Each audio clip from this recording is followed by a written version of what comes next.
तीन दिवसीय कृषि समागम का शुभारंभ आज उपराष्ट्रपति जगदीप धनखड़, राज्यपाल मंगू भाई पटेल और मुख्यमंत्री डॉक्टर मोहन यादव की मौजूदगी में हुआ है। 26 से 28 मई तक नरसिंहपुर समागम में नवाचार होगा, जिसमें निवेश और रोजगार की संभावनाओं के द्वार खुलेंगे।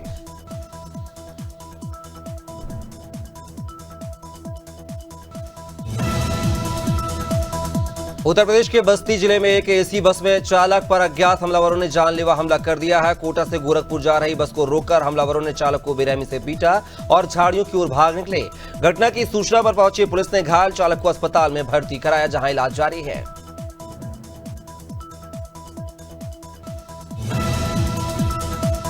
बस्ती में स्वास्थ्य विभाग की लापरवाही ने मानवता को शर्मसार कर दिया है। देर रात सड़क हादसे में घायल युवक को अस्पताल लाया गया, लेकिन अस्पताल में डॉक्टर नहीं थे और ना ही स्टाफ था। तड़पते घायल को घंटों इंतजार करना पड़ा, जिसका वीडियो सोशल मीडिया पर वायरल हो रहा है और स्वास्थ्य व्यवस्था पर गंभीर सवाल खड़े कर रहा है।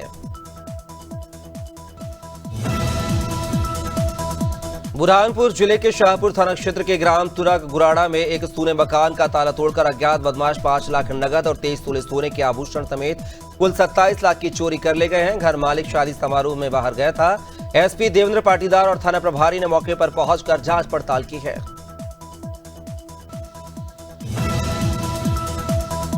ज्येष्ठ अमावस्या पर अखंड सौभाग्य की कामना के लिए सुहागिनों ने विधि विधान से वट सावित्री व्रत रखा है। चंदेरी के ऐतिहासिक नगरी में सालों पुराने बरगद के वृक्षों के पास महिलाओं ने 16 श्रृंगार कर पूजन किया और परिक्रमा कर कलावा बांधा। यह व्रत पति की लंबी उम्र और सुयोग वर और संतान सुख की कामना से रखा जाता है। देहरादून की सड़कों पर बारात के नाम पर युवक ने खुलेआम स्टंट कर कानून व्यवस्था को ठेंगा दिखा दिया है। वायरल वीडियो में युवक चलते वाहनों की छतों पर चढ़े खिलाड़ियों से लटके और खिड़कियों से लटके और सड़क पर अराजकता फैलाते दिखे हैं। मामला गंभीर होने पर एसएसपी ने निर्देश दिए हैं। हरदोई के चढ़ियावा थाना क्षेत्र के ग्राम भराव की विनीता ने अपने पति की हत्या कर आरोप टेंट हाउस संचालक सतीश और उसके सहयोगी दीपू और 3 अज्ञात लोगों पर लगाया है। महिला का कहना है कि टेंट के काम के बहाने उसके पति को घर से ले गए, फिर हत्या कर शव दरवाजे पर फेंक दिया। पीड़ित ने पुलिस पर भी आरोपियों के छोड़ने के गंभीर आरोप लगाए हैं। कासगंज के पटियाली थाना क्षेत्र में देर रात पुलिस और एसओजी टीम की मुठभेड़ में 2 पशु तस्कर गिरफ्तार किए गए हैं। मुठभेड़ में भूरा के पैर में गोली लगने से वह घायल हो गया है, जिसे अस्पताल में भर्ती कराया गया है। पुलिस ने उसके पास से 4 भैंस, 1 गौवंश, हथियार और गौकशी के उपकरण बरामद किए हैं। वही एक आरोपी फरार है। कौशाम्बी में नाबालिगों के अपहरण के गंभीर मामले में बड़ी सफलता हाथ लगी है। पुलिस ने 50,000 के नामी आरोपी शिव बाबू मौर्य को एसटीएफ की मदद से सैनी बस स्टैंड से गिरफ्तार कर लिया है। यह आरोपी लंबे समय से फरार चल रहा था। मामले में पहले ही 4 अभियुक्तों के खिलाफ कोर्ट में कार्रवाई हो चुकी है।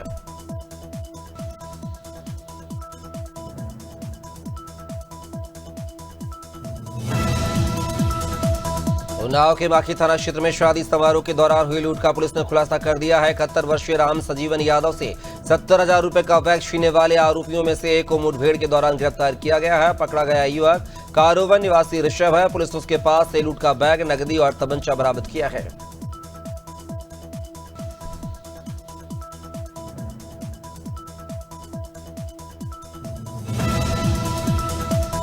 मध्य प्रदेश में बढ़ते महिला अपराधों और खंडवा की शर्मनाक घटना को लेकर महिला कांग्रेस ने राजधानी भोपाल में जोरदार प्रदर्शन किया और गृह मंत्री का पुतला भी फूंका। कार्यकर्ताओं ने भाजपा सरकार पर महिलाओं को सुरक्षा न देने का आरोप लगाया है। उनका कहना था कि अब तक 31 से ज्यादा महिलाओं के साथ अपराध हो चुके हैं, लेकिन सरकार कार्रवाई में नाकाम रही है।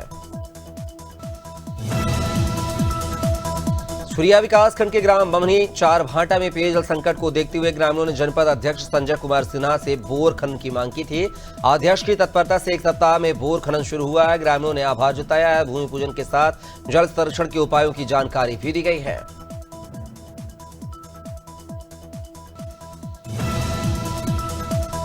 प्रयागराज से बड़ी खबर सामने आई है। भाजपा नेता संगेश से सोम की चुनाव याचिका पर हाईकोर्ट में सुनवाई पूरी हो गई है। इलाहाबाद हाईकोर्ट ने आदेश सुरक्षित कर लिया है। याचिका में टाइपिंग गलती को लेकर संशोधन मांगा गया था। कोर्ट ने देरी को लेकर हर्जाना लगाते हुए अर्जी स्वीकार की है।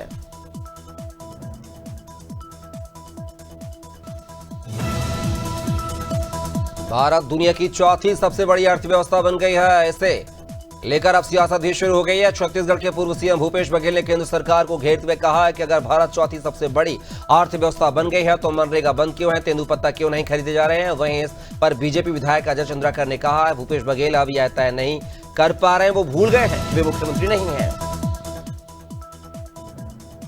दिल्ली में आज कांग्रेस के ओबीसी विभाग की अहम बैठक होगी जिसमें राहुल गांधी समेत देश भर के ओबीसी नेता शामिल होंगे। पूर्व सीएम भूपेश बघेल ने कहा कि राहुल गांधी की पहल के बाद देश भर में जातिगत जनगणना को लेकर माहौल बना है। वहीं भाजपा के अजय चंद्राकर ने कांग्रेस पर निशाना साधते हुए कहा है कि पार्टी की विश्वसनीयता खुद सवालों के घेरे में है।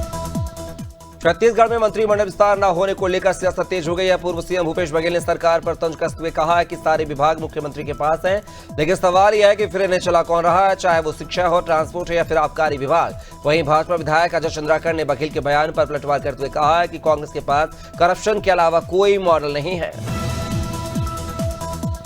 उत्तराखंड में चारधाम यात्रा अपने चरम पर है। चारों धामों के कपाट खुलने के बाद अभी तक 14 लाख से अधिक तीर्थयात्रियों ने दर्शन किए हैं। गंगोत्री, यमुनोत्री, केदारनाथ, बद्रीनाथ धाम और हेमकुंड साहिब के दर्शन के लिए तीर्थयात्रियों के रजिस्ट्रेशन का क्रम लगातार जारी है। अब तक 23 लाख से अधिक श्रद्धालुओं ने तीर्थ यात्रा के लिए रजिस्ट्रेशन कराए हैं। भारत के पूर्व राष्ट्रपति रामनाथ कोविंद हरिद्वार पहुंचे हैं, जहां उन्होंने ऑपरेशन सिंदूर को देश के लिए गौरव की बात बताई है और कहा है कि भारतीय सेना का यह पराक्रम पूरे विश्व के लिए एक मजबूत संदेश है। अपने प्रवास के दौरान रामनाथ कोविंद ने एक देश चुनाव पर भी अपनी राय रखी। उन्होंने कहा है कि इससे देश की प्रगति की रफ्तार दोगुनी हो जाएगी।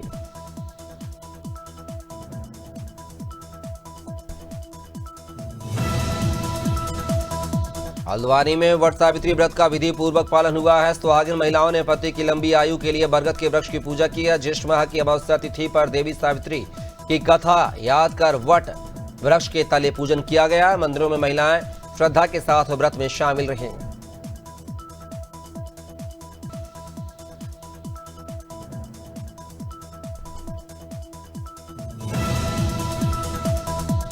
जबलपुर के रानी दुर्गावती विश्वविद्यालय में एनएसयूआई ने अनोखे अंदाज में विरोध प्रदर्शन किया है। बैंडबाजी के साथ प्रतीकात्मक कुंभकर्ण की झांकी लेकर पहुंचे कार्यकर्ताओं ने कुलगुरु पर कुंभकर्ण की नींद सोने का आरोप लगाया है। एनएसयूआई ने कुलगुरु पर महिला अधिकारी के साथ अभद्र व्यवहार का आरोप लगाते हुए इस्तीफे की मांग की है। ग्वालियर हाईकोर्ट परिसर में डॉक्टर भीमराव अंबेडकर की प्रतिमा लगाने को लेकर उठे विवाद के बीच आजाद समाज पार्टी के राष्ट्रीय महासचिव रविंद्र भाटी का बड़ा बयान सामने आया है। रविंद्र भाटी ने कहा है कि बाबा साहब सबके हैं, वे किसी एक जाति के नहीं हैं। उन्होंने मूर्ति का विरोध करने वालों को मानसिक रूप से बीमार बताया और आरोप लगाया कि भाजपा सरकार में महापुरुषों का लगातार अपमान हो रहा है। लंबे इंतजार के बाद साकेत को रिंग रोड से जोड़ने वाली लिंक रोड को लेकर राहत भरी खबर सामने आई है। इंदौर में महापौर पुष्यमित्र भार्गव के प्रयासों से 23 साल से लंबी सड़क निर्माण का रास्ता साफ हुआ। उन्होंने मनीषपुरी से रिंग रोड लिंक और खजराना चौराहे के सर्विस रोड का निरीक्षण किया है। साथ ही सीवरेज लाइन का कार्य पूरा करने के निर्देश भी दिए हैं।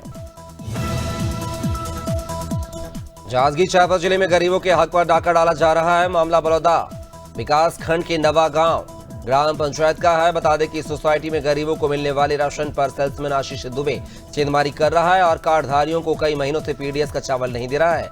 सबसे ज्यादा चावल का ही बंदरबाट हो रहा है। मुरैना जिले के सिहोनिया थाना क्षेत्र में अवैध शराब के कारोबार को लेकर हुए विवाद ने खूनी संघर्ष ले लिया है, जिसमें गांव के सौरभ भदौरिया और महेंद्र भदौरिया की गोली लगने से मौत हो गई है। दोनों मृतक चाचा भतीजे थे और शराब सिंडिकेट से जुड़े थे। एएसपी ने बताया है कि आरोपियों के खिलाफ मामला दर्ज कर तलाश की जा रही है। विकसित भारत की दिशा में एक और बड़ी पहल करते हुए छत्तीसगढ़ जल्द ही देश के सबसे उन्नत ट्रांसफार्मर निर्माण केंद्र के रूप में उभरेगा। देश की प्रतिष्ठित कंपनी करमवीर इलेक्ट्रॉनिक्स लिमिटेड ने रायपुर में अत्याधुनिक ट्रांसपोर्ट निर्माण इकाई स्थापित करने के लिए 300 करोड़ रुपए से अधिक के निवेश का प्रस्ताव सीएम साय के समक्ष रखा है। हरदोई के संडीला क्षेत्र में वट सावित्री व्रत के दौरान उस वक्त हड़कंप मच गया जब बरगद के पेड़ की पूजा कर रही महिलाओं पर अचानक मधुमक्खियों का झुंड टूट पड़ा। हमले में कई महिलाएं घायल हो गई और वहां अफरा तफरी मच गई, लेकिन थोड़ी देर बाद जब स्थिति सामान्य हुई तो महिलाओं ने दोबारा पूजा अर्चना शुरू की।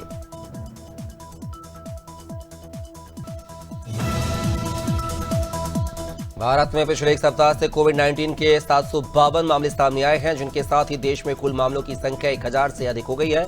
पिछले एक सप्ताह में केरल, महाराष्ट्र और दिल्ली में सबसे ज्यादा नए मामले सामने आए हैं। वहीं मरीजों का इलाज अस्पतालों में जारी है।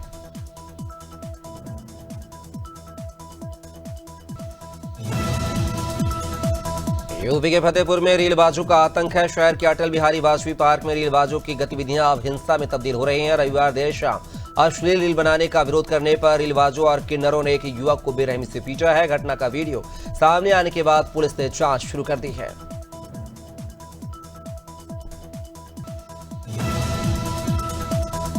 मऊ जिले की कोतवाली नगर पुलिस और स्वाट टीम ने एक अंतर प्रांतीय गांजा तस्कर को गिरफ्तार कर बड़ी कामयाबी हासिल की है। पुलिस ने 20 क्विंटल 4 किलो 200 ग्राम गांजा का एक डीसीएम वाहन से बरामद किया है, जिसकी बाजार में कीमत करीब 3 करोड़ रुपए बताई जा रही है।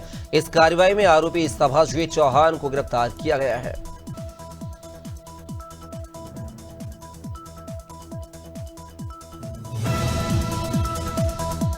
सागर लोकायुक्त पुलिस ने नौगांव तहसील के नेगुआ गांव में पदस्थ पटवारी पंकज दुबे को 5,000 रुपए की रिश्वत तिरंगे हाथों पकड़ा है। यह कार्रवाई पटवारी के बिजली दफ्तर के पास स्थित निजी निवास पर हुई है। छापे के दौरान पटवारी के पिता ने रिश्वत की रकम चबा कर निकाल ली ताकि सबूत न बचे।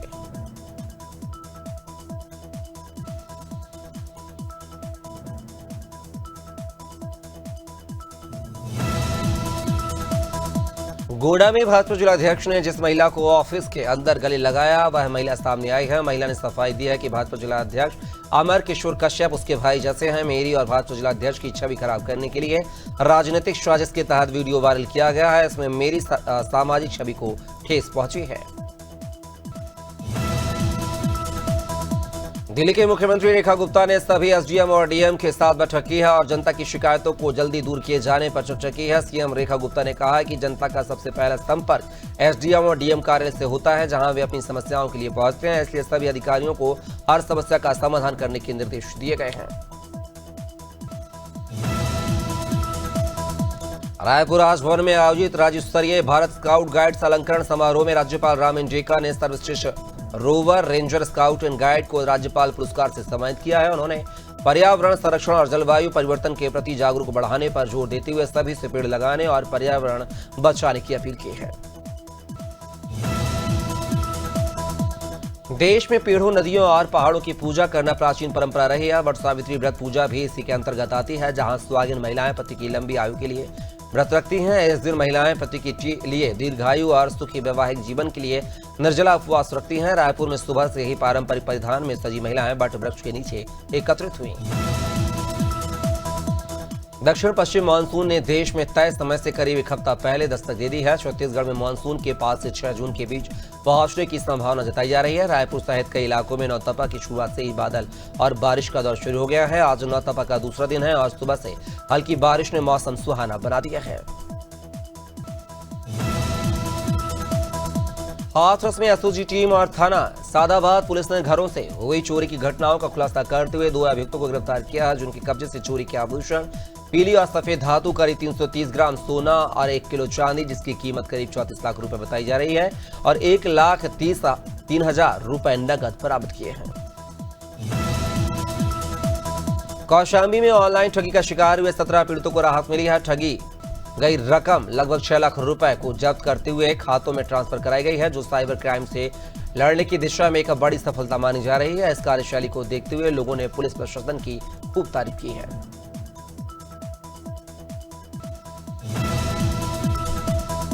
हरदोई के संडीला में 18 चक बस स्टॉप के पास उस वक्त अफरा तफरी मच गई जब एक प्राइवेट बस और गाड़ी में टक्कर हो गई है। हादसा काफी जोरदार था, लेकिन राहत की बात यह रही कि सभी सवारियां बाल बाल बच गई हैं। किसी को गंभीर चोट नहीं आई है, सिर्फ मामूली खरोंच और गाड़ी को नुकसान हुआ है।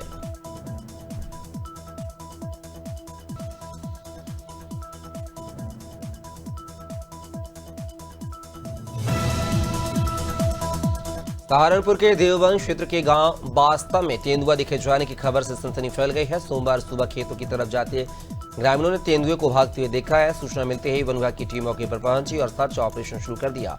ड्रोन कैमरों की मदद से खेतों और झाड़ियों की तलाश ली जा रही है। फिलहाल तेंदुए का कोई सुराग नहीं लग सका है।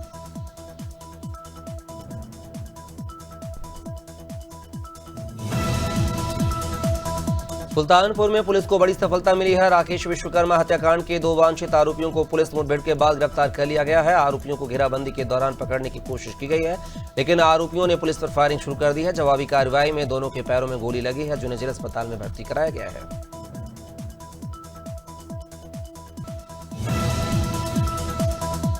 उन्नाव में शिक्षा की गुणवत्ता सुधारने को लेकर विकास भवन सभागार में डीएम गौरव राठी की अध्यक्षता में यहाँ बैठक हुई है। बैठक में सीडीओ कृष्टि राज और बीएसए संगीता सिंगर मौजूद रही हैं। स्मार्ट क्लास, डिजिटल लर्निंग और शिक्षकों के प्रशिक्षण पर जोर दिया गया है। डीएम ने योजनाओं के क्रियान्वयन में तेजी लाने के निर्देश दिए हैं।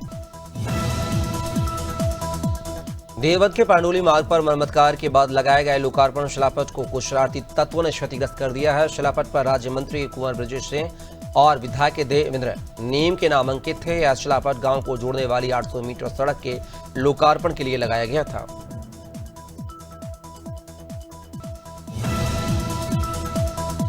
महोबा जिले में 3 दिन से लापता युवक का अधजला शव मिलने से सनसनी फैल गई है। शव अजनर थाना क्षेत्र के गरियाई हार इलाके में मिला है। मृतक की पहचान बिलाताल कस्बा निवासी मंगल के रूप में हुई है। परिजनों ने जमीनी विवाद में हत्या की आशंका जताई है। पुलिस और फॉरेंसिक टीम जांच कर रही है।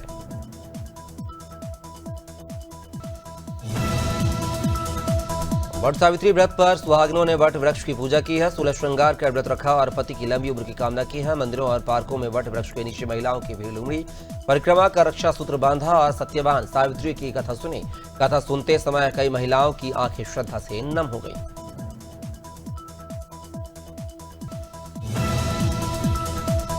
रायपुर के सतवाहनिया तालाब को जलकुंभी से मुक्त कराने के लिए नगर निगम ने अभियान शुरू किया है। आयुक्त विश्वदीप और पार्षद अमर गिदवानी के निर्देश पर जोन 4 की टीम और मछुआरों की मदद से सफाई कार्य जारी है। जेसीबी से जलकुंभी हटाई जा रही है।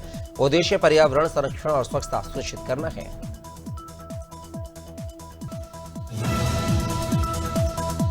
सागर जिले के रहली थाना क्षेत्र के मोहली गांव में एक बदमाश ने एक घर में घुसकर युवक पर कटर से हमला कर दिया है। बीच बचाव में दूसरा युवक भी घायल हो गया है। दोनों का अस्पताल में इलाज जारी है। पुलिस ने शिकायत पर मामला दर्ज कर जांच शुरू कर दी है।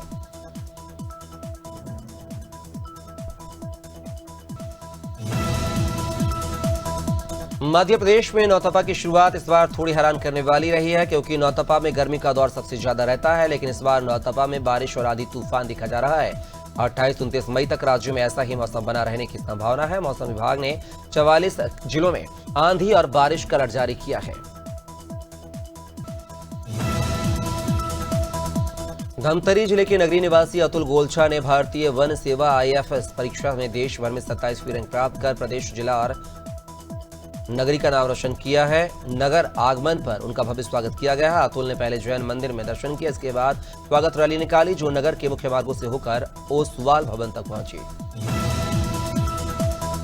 उत्तर प्रदेश के कैबिनेट मंत्री ओम प्रकाश राजभर सुल्तानपुर कलेक्ट्रेट पहुंचे हैं, जहां पर कैबिनेट मंत्री राजभर अहिल्याबाई होलकर की 300वीं जयंती पर आयोजित कार्यक्रम में शामिल हुए हैं। इस दौरान उन्होंने राहुल गांधी के विदेश दौरे पर करारा कटाक्ष किया है। उन्होंने कहा है कि जब भी राहुल गांधी विदेश दौरे पर जाते हैं तो भारत को कटघरे में खड़ा कर देते हैं।